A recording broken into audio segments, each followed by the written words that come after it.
Overqualified, Professor? Well, if you need extra help, you can always ask Dr. Green to come back. I don't think that'll be necessary, do you? I think we all have to pitch in when we're understaffed. I'm sure Diane will have something to say about it as well. Why? Well, she's been here all night.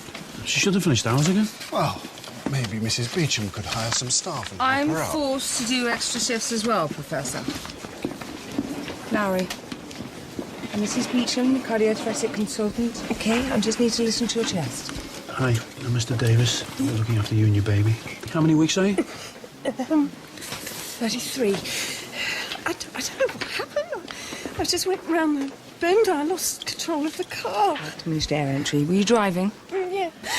Just checking your baby. OK. I can feel some air under the skin. Can we have a gastrography swallow and a CT scan, please? OK, were you wearing a seatbelt? Yes, thankfully.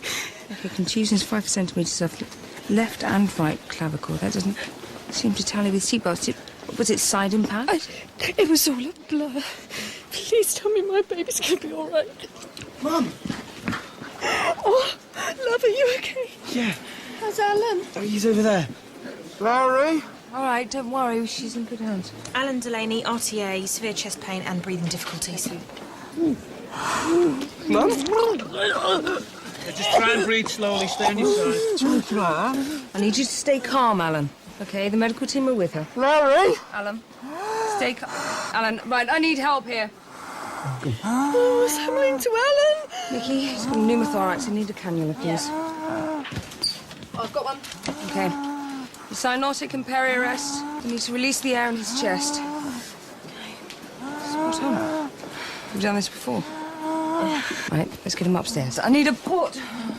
Oh, sorry, Nikki. Thank you. I'm going to lose the baby, am I? Don't worry, we just need to get you to maternity. Can you pace Diane again? She's still in, apparently. I'm really sorry, Mum.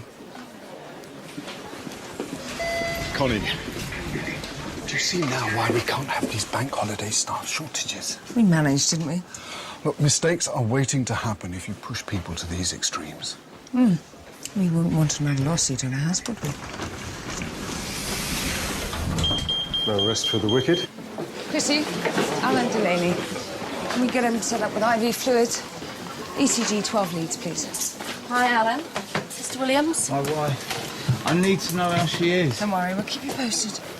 Do I really need all this? I want to be there for her. Count 1, 2, 3. You're in no position to go running around. Thank you, Mickey. This is our first. What about Morgan? He's Larry's boy.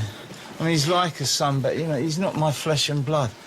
She needs me there. Yeah, well, you won't be any good to her unless you're well yourself, will you? Right, could you set up a chest X-ray, please? Yeah, sure. Extra shift? Oh, don't. Covering your own doctor shortage? Oh, see, you've spoken to Zubin, then. Well, he did mention your name and disorganised chaos in the same sentences. What he doesn't seem to understand is paying double time to auxiliary nurses it's a waste of money. Money that could be spent on a monitor in HDU. Yes, well, I suppose he doesn't have to see the bigger picture. Yes, well, you would have thought he'd kept his head down today of all days. It's not his style, is it? He likes to come out fighting. As you know, so do I. We're going to stop meeting like This shows you have fluid pressing on your left lung now. This could be a build-up of mucus, or it could be a bleed from the impact of the crash. Do I need an operation?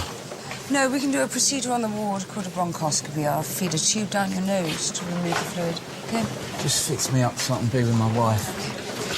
Chrissy, can you set up a pulse ox and a local anaesthetic for the nostril, please? Morgan, this is... Why don't you try and set him a good example? You need to stay and finish your nebulizer treatment. I'll go. I'm afraid I don't do mobile consultations, Mr. Delaney. I'm going down to see my wife. She isn't round from the op yet. Well, your chest has got worse, and if we don't do this procedure, you could get pneumonia, so if you don't mind. Well, as soon as it's over, OK? Right, I better check on Larry. And don't worry, I'll look after your mum. It was 300 twice, by the way. Right. Bronchoscope, please.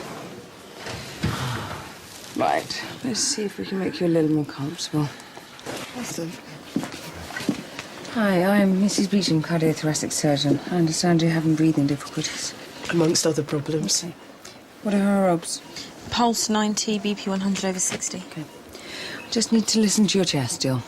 Sorry, the stethoscope might be a bit cold. Here we go. Okay, breathe in. And out. Okay, again.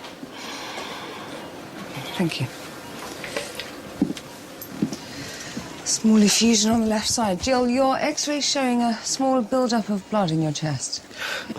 Just when you think it can't get any worse. I'm sure it's nothing to worry about and it should disperse on its own, OK?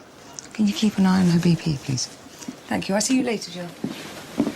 Connie, her BP was 120/80 when she came in this morning. Now it's 100/60. Borderline. There's no need to open her up, especially after what she's just been through. OK, what about the chest x-ray? What? It shows she's got bruising on her chest and ribs. Obviously, she needs surgical intervention.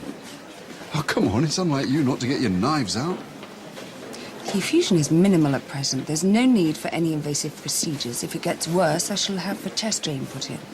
Now, is this about your patient?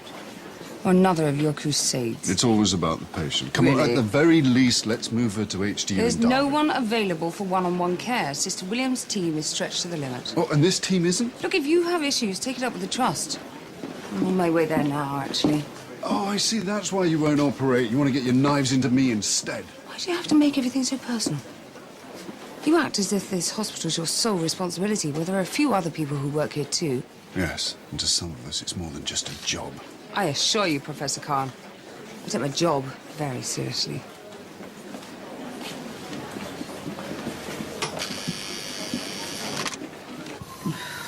What a state of this. Perhaps if she'd been brought into theatre earlier, it wouldn't have required my intervention. Right, the bleeding's coming from a torn lung. 3 Proline, please. It's funny how your heroics come to the fore at the very moment your future's being discussed by the 4 board. units of Omeg. Are you saying this was a publicity stunt? Oh, it's certainly got your name on everyone's lips. I did what I had to do to save her life. Well, that should stop the bleeding. Well, you're lucky it worked. I trust you'll bring it up with the board. You are going back there now, I take it? Oh, indeed. They'll be fascinated to hear what's been going on. Right, can you close up, please? The misadventure verdict from the coroner's office means that no one person can be held accountable for Dominic Fryer's death. But that hasn't stopped the family filing lawsuit against the trust, though. No. This hospital cannot afford damage to its reputation from legal proceedings. So what do you suggest? Well, the Fryers are not bad people. They just want to see what happened to their husband and father doesn't happen to anyone else. And for this hospital to acknowledge we were at fault. And how do we do that? We show them we've taken action. We ask for Professor Khan's resignation. He was the most senior member of theatre staff on that day. He, of all people, knew he should never have left mid-operation. So we make, a scapegoat out of him? Well, that wouldn't be my choice of word. But the gesture could satisfy the family enough for them to call off the lawyers. I mean, I wish there was another way, but for the good of the hospital, I think this is our only course of action. Ladies and gentlemen, shall we put it to the vote?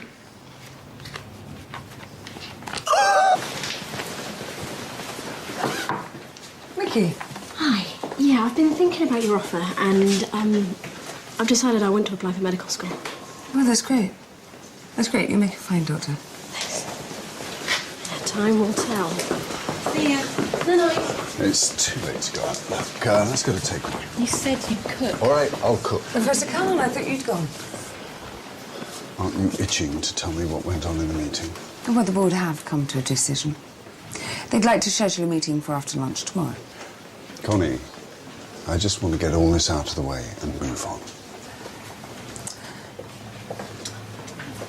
The board have decided to ask for your resignation.